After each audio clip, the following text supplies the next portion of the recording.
सबसे पहले आप लोग ये वीडियो देखिए।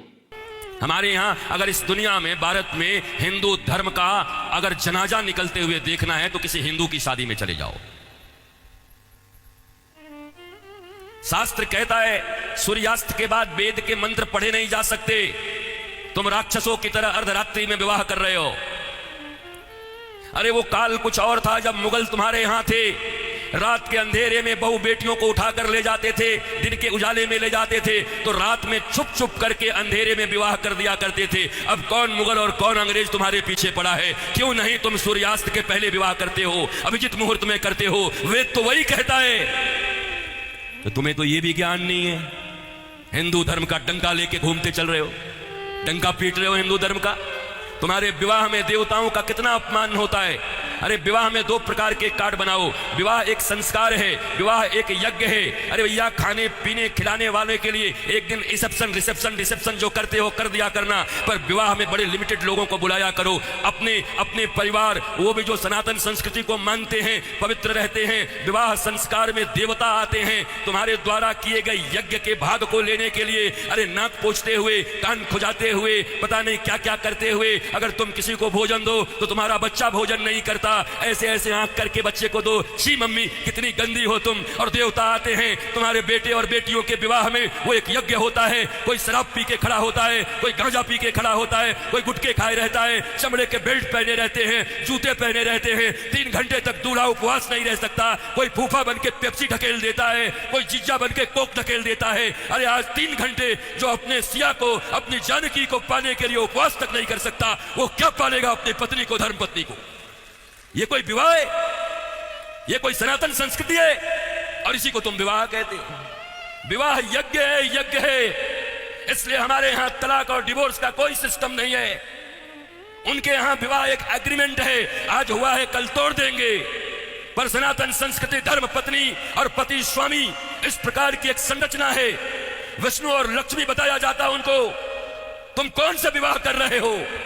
अंग्रेजों के पिट्ठुओं, अंग्रेजों के गुलाम बड़े बन गए हो। भारत के पैसे खा करके उन पैसों से भारत को यह दिखा रहे हो अंग्रेजों और पाश्चात्य संस्कृति की तरह विवाह करके साधारण भारतीयों के मन में लोभ उत्पन्न कर रहे हो। और ये समाज के अग्रणी लोग बने हुए हैं, ये समाज के श्रेष्ठ लोग बने हुए हैं, ये समाज को दिशा दिखा रहे हैं, ये समाज को भोंडा प्रदर्शन कर रहे हैं, अपने धन का लोगों को दिखा रहे हैं। एक गरीब बेचारा विवाह करने में भी लज्जा करता है, इतना आडंबर बना दिया। विवाह एक यज्ञ है, बड़ा पवित्र यज्ञ है, सुंदर यज्ञ है, वेदियां बनती हैं। हमारे यहां दूल्हे दुल्हन उनके वस्त्र कैसे होते थे देखो। आज के 50 साल पहले ही देखो ना, 50 साल पहले के फिल्म देख लो बॉलीवुड में, तो समझ जाओगे कैसे वस्त्र पहन करके विवाह करता हमारे यहां पर। क्योंकि बॉलीवुड भी या सिनेमा भी समाज का दर्पण होता है। और अब बदले हुए बॉलीवुड को देख लो कि अब कैसे विवाह करते हो। हमारे विवाह में हमारे वस्त्र, हमारे परिधान, फिर लेन देन इतना तो बनता है। 5 साड़ी तो बनती है, 21 साड़ी लगेगी ननद की। अरे कौन से ग्रंथ में लिखा है? कोई माई का लाल भारतवर्ष में किसी शास्त्र में मुझे दिखाए, कहां लिखा है ये लेन देन? तुम्हारी बुढ़िया पुराण में होगा। लोभियों के बनाए गए कानून, लोभियों के बनाए गए नियम। अरे जरा सोचो, एक बच्ची, एक बेटी अपना नाम, अपना गोत्र छोड़कर आती, अपना टाइटल छोड़ करके आती, अपने घर परिवार, माता पिता भाई बहन सखी सहेली छोड़कर आती, और तुम्हारे वंश को बढ़ाने के लिए तुम्हारे घर में आती है। उसको भी टीवी, फ्रिज और कार के लिए मिट्टी तेल और पेट्रोल से जला देते हो। तुम्हें शर्म नहीं आती? भारतवर्ष में जन्म लेकर बैठे हो।